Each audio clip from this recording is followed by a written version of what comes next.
Hi guys, it's Archivist here, and today I wanted to go over two topics. The first one is the Google Plus changes made to YouTube recently, which haven't gone down too well, let's say, to say the least, and also some comment on PC ports in general, and I'll begin with that first.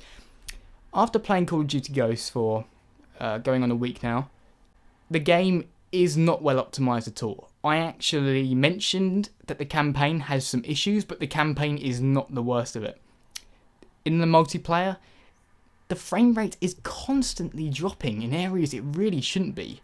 And I don't have weak hardware. I bought a GTX 770 which can run Battlefield 4 on high settings, completely consistent 60 frames, ultra varying 60 frames per second, so I stick to high. And that is a beautiful looking game with massive, expansive maps, destruction physics all over the place.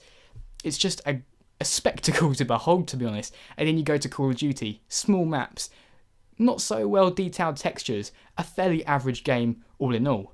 And I mean, they even had the cheek to put out a fake requirement. I mean, 6 gigabytes of RAM, people have looked into it, it doesn't even really take up, it barely takes up 2 gigabytes of RAM. So when I'm playing multiplayer, and you really do need a consistent frame rate to be competitive in multiplayer, you need that edge. Call of Duty is all about that twitch reaction, split-second shots, and many a time that the success of you is dictated by your internet connection, because you really do need the most split-second reaction to succeed in Call of Duty. It's really not good for new players who just get shot down before they even see someone.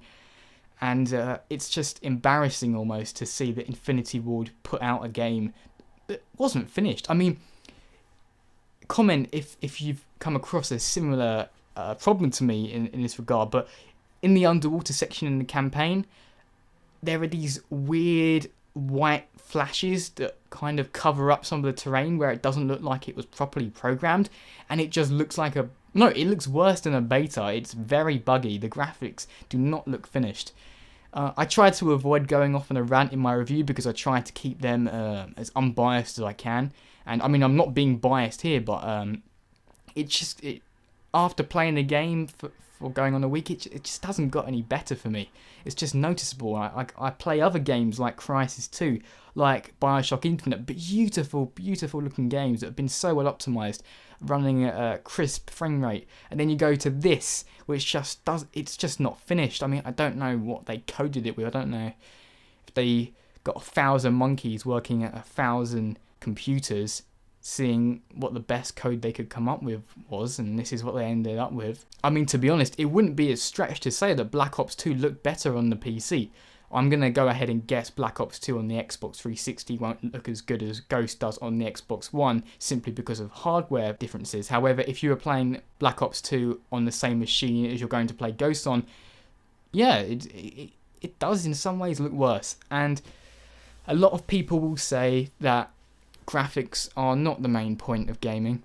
Yep, of course, that is a totally valid point. However, a lot of people, especially PC gamers, I think most people do go into PCs because graphics is such an important thing to them, such as myself.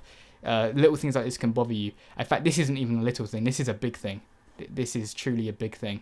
However, for a fear of being all doom and gloom, I will say we can be optimistic about the future, because next generation consoles are going to be using an x86 architecture, meaning that it's going to be easier to port games over from console to PC, so it really will make the best of your computer. Now, you might be thinking, wait a second, Call of Duty Ghost, that was made for the Xbox One, that was made for the PS4, shouldn't that translate?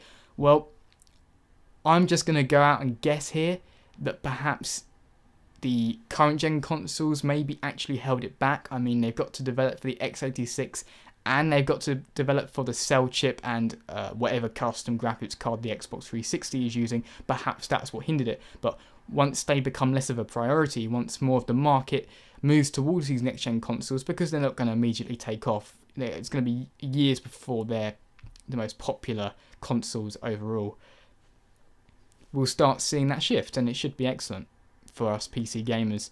Now, a lot of people have already talked about this, so I won't spend too much time on it.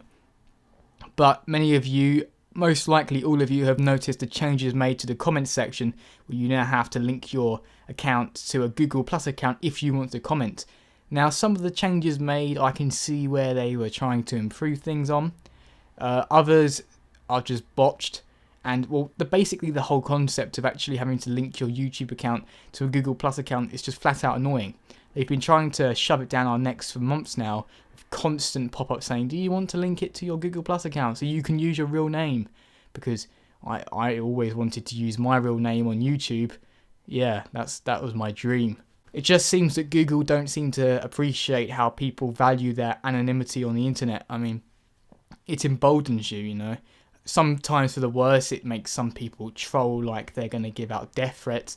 But for people like me, it just gives me the opportunity to just plainly speak, where if I was forced to use my real identity, I likely wouldn't.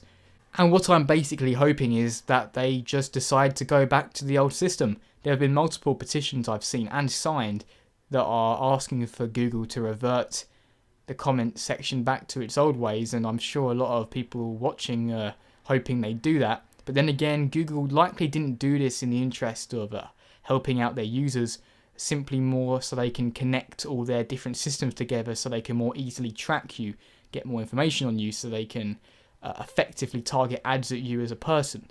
While I'm sure Google have their reasons for doing it, for implementing the system, none of which I believe are in our interests, we can only hope that they actually decide to remove it in the end, because it is a very irritating system, and it really is one of the worst things to happen to YouTube for me personally. They've made so many changes to YouTube, but most of them have been either design changes or they've just put one thing somewhere else. Okay, so now that we've come to the end of this video, I would just like to say thank you very much for watching, people, and see you next time.